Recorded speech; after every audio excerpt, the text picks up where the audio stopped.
Halo teman-teman semuanya, saya Rahmat Juni Kurniawan. Pada kesempatan kali ini kita akan membahas tentang Undang-Undang Pers Nomor 40 Tahun 1999. Mungkin sebagian dari kalian udah pernah mendengar tentang undang-undang ini, tapi tahukah kalian mengapa undang-undang ini sangat penting bagi dunia pers di Indonesia? Yuk kita bahas bersama.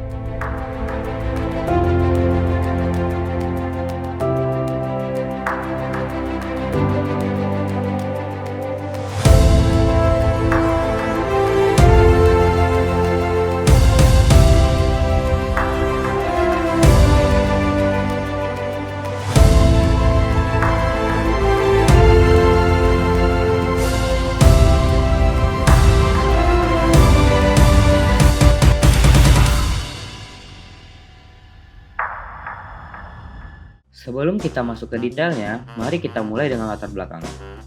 Undang-Undang Pers Nomor 40 Tahun 1999 diresmikan untuk menjamin kebebasan pers di Indonesia setelah era reformasi. Reformasi membawa banyak perubahan termasuk dalam kebebasan berpendapat dan hak publik untuk mendapatkan informasi.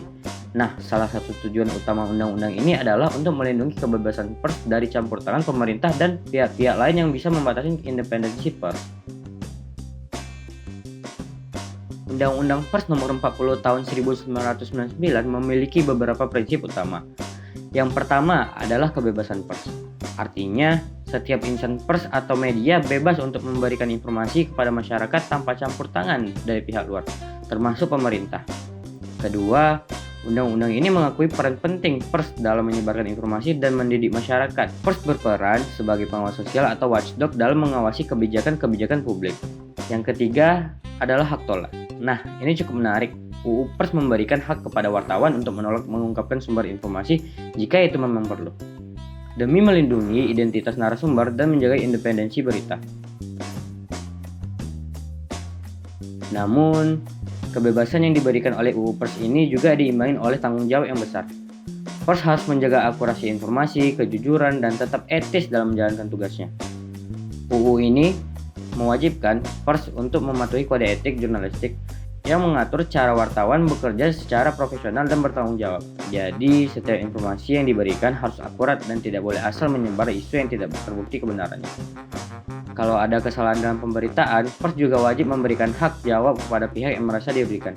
Artinya, pihak yang merasa dirugikan oleh sebuah berita memiliki hak untuk mengajukan koreksi atau penjelasan yang harus dimuat oleh media tersebut. UU Pers juga mengatur sanksi jika ada pelanggaran. Meskipun sanksi di sini lebih mengedepankan sanksi moral dan sosial daripada sanksi pidana. Misalnya, Dewan Pers memiliki peran penting dalam menilai kasus-kasus terkait pers dan memberikan rekomendasi. Jika ada pelanggaran yang dianggap serius, Dewan Pers bisa memberikan sanksi berupa teguran atau pencabutan izin. Namun, yang penting dicatat, UU Pers mengutamakan penyelesaian sengketa pers melalui mekanisme Dewan Pers terlebih dahulu, sebelum sampai ke jalur hukum. Tentunya meskipun UU Pers sudah cukup jelas, masih ada tantangan yang dihadapi oleh pers di Indonesia. Masih banyak kasus intimidasi terhadap jurnalis atau media kritis terhadap kekuasaan. Maka dari itu, penting bagi kita semua untuk terus mendukung kebebasan pers. Harapannya UU Pers ini bisa terus dijaga agar dunia jurnalistik di Indonesia dapat berkembang dan lebih baik dan lebih independen.